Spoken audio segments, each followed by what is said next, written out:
आप सभी का स्वागत है हमारे YouTube चैनल एजुकेशन हरियाणा में। EDU HRY ये हमारा YouTube चैनल है। यहाँ पे आपको मैथ, रीजनिंग, किसी भी कंपटीशन एग्जाम की अगर आप तैयारी कर रहे हो, किसी टीचिंग एग्जाम की तैयारी कर रहे हो, तो सभी वीडियो आपको हमारे चैनल पे मिल जाएंगी। आज का जो हमारा टॉपिक है वह प्रॉफिट एंड लॉस।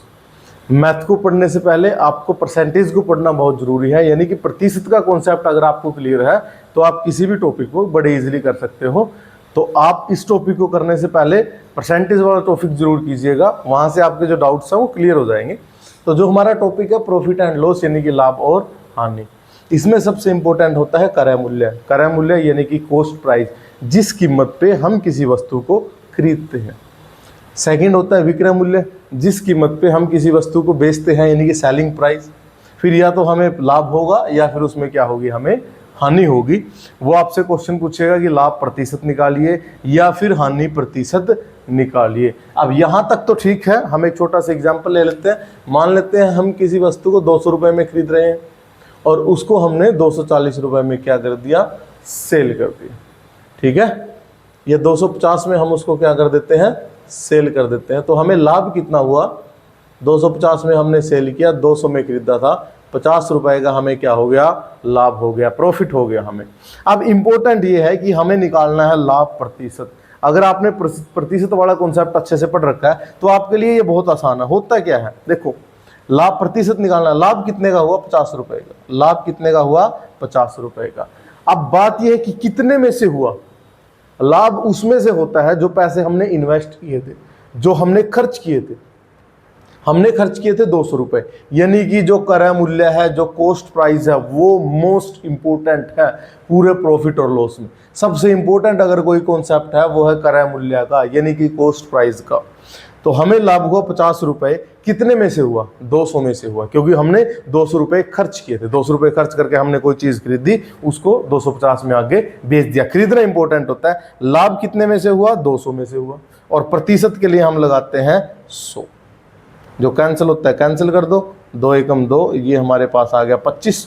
तो कितने प्रतिशत का लाभ हुआ हमें, 25% का। जो कॉन्सेप्ट हमें समझना है वो ये है कि अगर हमें प्रतिशत निकालना है, चाहे वो लाभ प्रतिशत हो या हानि प्रतिशत हो। एक बहुत अच्छा एग्जांपल आपको दिया था। मान लेते हैं कोई बच्चा है, उसने टेस्ट दिया, 10 नंबर का उसका टेस्ट था और उसने नंबर लिए 4, तो उसका प्रतिशत हम क्या निकालेंगे, 4/10, यानी कि 10 में से उसने नंबर कितने लिए, 4 लिए। और प्रतिशत निकालने के लिए गुणा में 100, उसके नंबर कितने हैं, 40%। प्रतिशत निकालने के लिए गुणा में 100 होता है।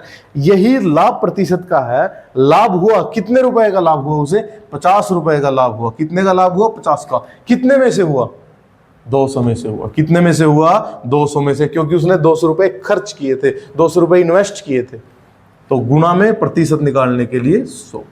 यही अगर उसे हानि होती है, सेम फॉर्मूला यहां पे। अब हमारे पास जो फर्स्ट क्वेश्चन है उसको देखते हैं। किसी मेज का क्रय मूल्य 950 रुपए है, यानी कि उसको हमने कितने में खरीदा,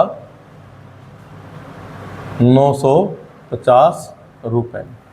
विक्रय मूल्य 1140 है, विक्रय मूल्य है 1140 रुपए। अब देखते हैं, 950 में खरीदा, 1140 में बेच दिया, यानी कि हमें लाभ हुआ, ज्यादा में बेच रहे हैं। तो लाभ हमें कितना हुआ, लाभ हमें हुआ 1140 माइनस 950, 091, 190 रुपए। 190 रुपए का हमें क्या हुआ, लाभ हुआ। अब वो कहता है लाभ या हानि प्रतिशत ज्ञात कीजिए। ये कॉन्सेप्ट इंपॉर्टेंट है, हमें निकालना है लाभ प्रतिशत। फिर से वही बात, क्या निकालना है, लाभ प्रतिशत। पहले लाभ देखते हैं कितना हुआ, 190 रुपए का लाभ हुआ। कितने में से हुआ, क्वेश्चन वही आता है, आपको लाभ हो गया, कितने में से हुआ, उनमें से हुआ जो पैसे हमने खर्च किए थे, जो हमने जेब से खर्च किए थे। हमने जेब से खर्च किए थे 950 रुपए। 950 में हमने उस चीज को खरीदा था, जितने में हमने उस चीज को खरीदा वो बटे में आएगा, तो 950। और प्रतिशत के लिए गुणा में हमारे पास आ जाएगा 100। जो कटता है वो काट दो, बचा हुआ हमारे पास आ जाएगा आंसर। 0 से कट जाता है 0, और ये हमारे पास हो जाएगा 19 एकम 19, 19 पंजे 95, तो 5 एकम 5, 5 दूनी 10। तो हमें लाभ हुआ 20%। मेज को 75 रुपए में खरीदा गया। फिर से वही बात, क्रय मूल्य कितना है, 75 रुपए। विक्रय मूल्य यानी कि बेचा कितने में गया, उसको बेचा गया 67 रुपए में। अब देखो हमने ज्यादा में खरीदा, उसको कम में बेचा। ज्यादा में खरीद रहे हैं, कम में बेच रहे हैं, यानी कि हमें हानि हुई, नुकसान हुआ हमें। और वो नुकसान कितने का हुआ, हानि हमें कितने रुपए की हुई, हानि हमें होती है 75 का हमने उसको खरीदा था, 67 में हम उसको सेल कर रहे हैं, तो 8 रुपए। 8 रुपए की हमें क्या होती है, हानि होती है। लेकिन उसने पूछा हानि प्रतिशत निकालो, फिर से वही फॉर्मूला हमारे पास है, हानि प्रतिशत। कैसे निकालते हैं, हानि हुई कितने रुपए की, 8 रुपए की हानि हुई। ठीक है, हानि तो 8 की हुई, कितने में से हुई, फिर से वही बात आती है कि 8 की हानि तो आपकी हुई, कितने में से हुई, जहां से हमने शुरू किया था, जो हमने खरीदा था, खरीदा कितने में था, 75 रुपए में, तो बटे में 75 और गुणा में 100। ठीक है, अब कैंसिल करना होता है, 25 पे काट दो, 25 दिए 75, 25 चौके 100, और कुछ आगे करता है, नहीं करता, तो ये हमारे पास हो जाएगा 8 चौके 32 बटे में 3%। ये हमारा आ जाता है आंसर, उसे 32 बटे में 3% की हानि हुई। आगे अगर इसको सोल्व करना, आगे कर सकते हो, 3 एकम 3, ये 0 और 6 18, ये ऐसे ही चलता रहेगा, 10.66%। अब हम करते हैं सेकंड टाइप के क्वेश्चन। मोस्ट इंपॉर्टेंट क्वेश्चन है, ऐसे क्वेश्चन अक्सर एग्जाम में पूछे जाते हैं। तो है क्या, आपके पास या तो वो पूछ लेगा किसी भी वस्तु का क्रय मूल्य निकालो, या फिर पूछ लेगा विक्रय मूल्य निकालो। यानी कि या तो वो पूछता है कि कॉस्ट प्राइस इसका निकालो, या फिर वो पूछता है कि सेलिंग प्राइस उसका निकालो। इनका बहुत सारे तरीके हैं, इनके डायरेक्ट फॉर्मूले भी है, लेकिन आप फॉर्मूले से करोगे बहुत लेंथी हो जाएगा, और इतने फॉर्मूले याद रखने भी बहुत मुश्किल होते हैं। तो इनका जो सबसे आसान तरीका है वो ये है, आप क्रय मूल्य को मान लो 100। हर बार हम क्रय मूल्य को क्या मानेंगे, 100 मानेंगे। कब, जब हमें किसी भी क्वेश्चन में या तो निकालना हो क्रय मूल्य या निकालना हो विक्रय मूल्य, तो हम हर बार अपनी तरफ से क्रय मूल्य को मान लेते हैं 100। और विक्रय मूल्य क्या होगा, अगर उसे होता है लाभ तो 100 प्लस लाभ, ये तो होगा विक्रय मूल्य। अगर उसे होती है हानि तो 100 माइनस हानि, फिर विक्रय मूल्य होगा ये। एक ही बात याद रखनी है। देखिए, मैथ में क्वेश्चन करने का एक ही तरीका है, क्वेश्चन को आइडेंटिफाई करो, ये पहचानो कि क्वेश्चन में क्या पूछ रखा है।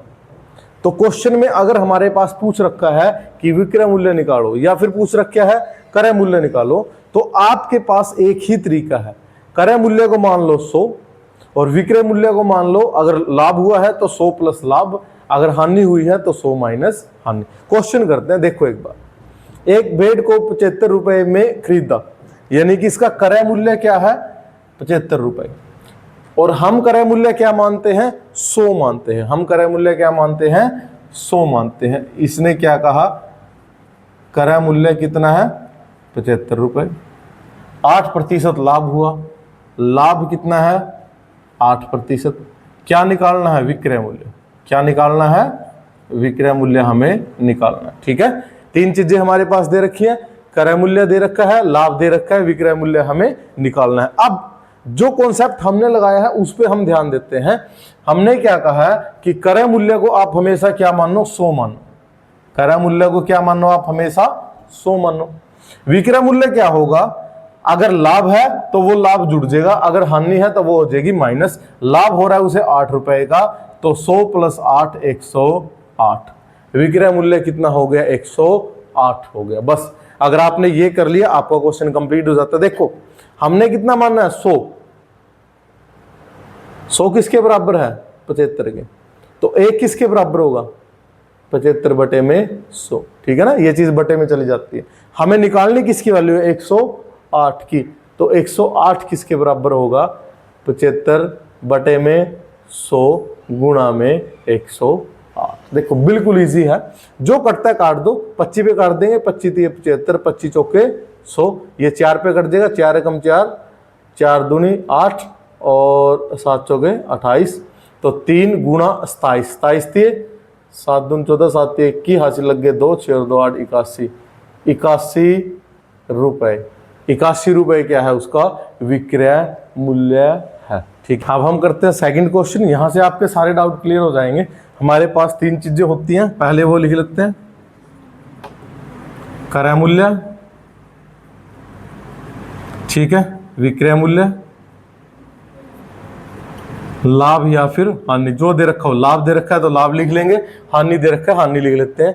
सबसे पहले देखो, एक किताब को 572 रुपए में बेचते हैं, बेचना क्या होता है, विक्रय मूल्य, 572 रुपए में उस किताब को हम बेच देते हैं, 30% लाभ होता है। लाभ कितना होता है, 30%।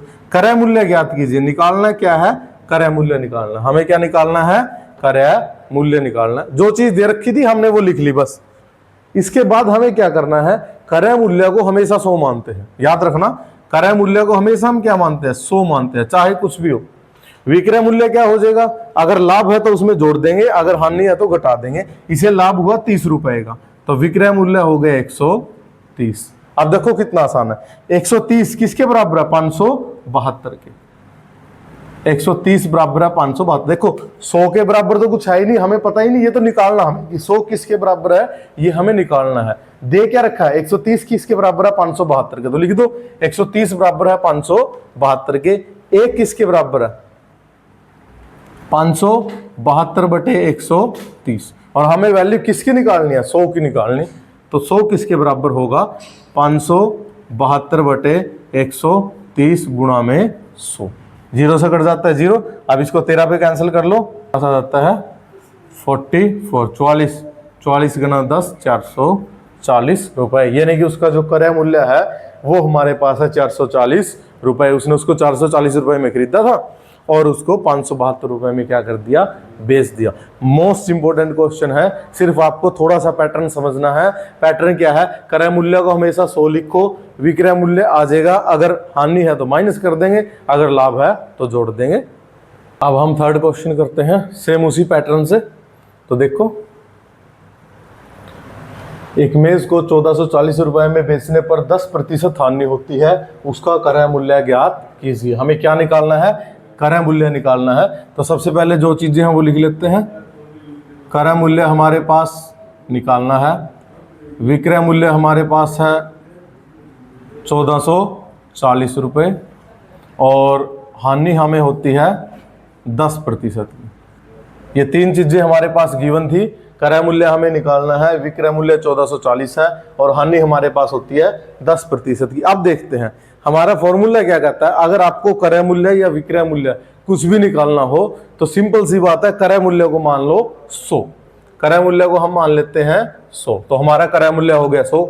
अब विक्रय मूल्य क्या होगा, अगर लाभ है तो 100 में लाभ को जोड़ देंगे, अगर हानि है तो 100 में से हानि को माइनस कर देंगे। उसे हानि हुई 10 रुपए की, तो 100 में से 10 माइनस कर देंगे 90। ठीक है, तो अब हमारे पास दो स्टेटमेंट बनती है। 90 किसके बराबर है, 1440 के। 100 किसके बराबर है वो हमें निकालना है, निकाल देते हैं। 90 किसके बराबर है, 1440 के। एक के लिए चले जाएंगे, 1440 बटे में 90, वैल्यू किसकी निकालनी है, 100 की। 100 के लिए चले जाएंगे, 1440 बटे में 90 गुणा में 100। जो कटदा काट देते हैं, जीरो से काट देते हैं जीरो को। अब 9 पे ये कट जाएगा 16, 16 निम 144, तो 16 पे कट गया, 16 गुणा 100, 1600 रुपए। ये उसका क्या है, क्रय मूल्य है। हमारा नेक्स्ट क्वेश्चन है, इसे करते हैं। तीन चीजें हमारे पास दी होती है, क्रय मूल्य, विक्रय मूल्य, लाभ या फिर हानि। देखते हैं, एक किताब को 80 रुपए में खरीदा जाता है तो उसका क्रय मूल्य कितना है, 80 रुपए। 10% हानि पर बेचते हैं, उसे बेचते हैं 10% हानि पर। विक्रय मूल्य हमें क्या करना है, ज्ञात करना है, विक्रय मूल्य उसका निकालना है। बिल्कुल आसान, वही फॉर्मूला। क्रय मूल्य को हमेशा 100 मानते हैं। विक्रय मूल्य क्या होगा, अगर लाभ होता है तो 100 में उसको जोड़ देते हैं, अगर हानि होती है 100 में से घटा देते हैं। 10 की हानि हुई तो 100 में से 10 गया 90, विक्रय मूल्य क्या हो गया, 90 हो गया। अब देखो 100 किसके बराबर है, 80 के। 90 किसके बराबर है वो हमें निकालना है, निकाल देते हैं। 100 किसके बराबर है, 80 के। एक किसके बराबर है, 80 बटे में 100, और 90 किसके बराबर है, 80 बटे में 100 गुणा में 90। जीरो से जीरो, जीरो से जीरो, 8 निमे 72। तो उसका जो विक्रय मूल्य है उसको कितने रुपए में बेचा गया, 72 रुपए में बेचा गया। Thank you.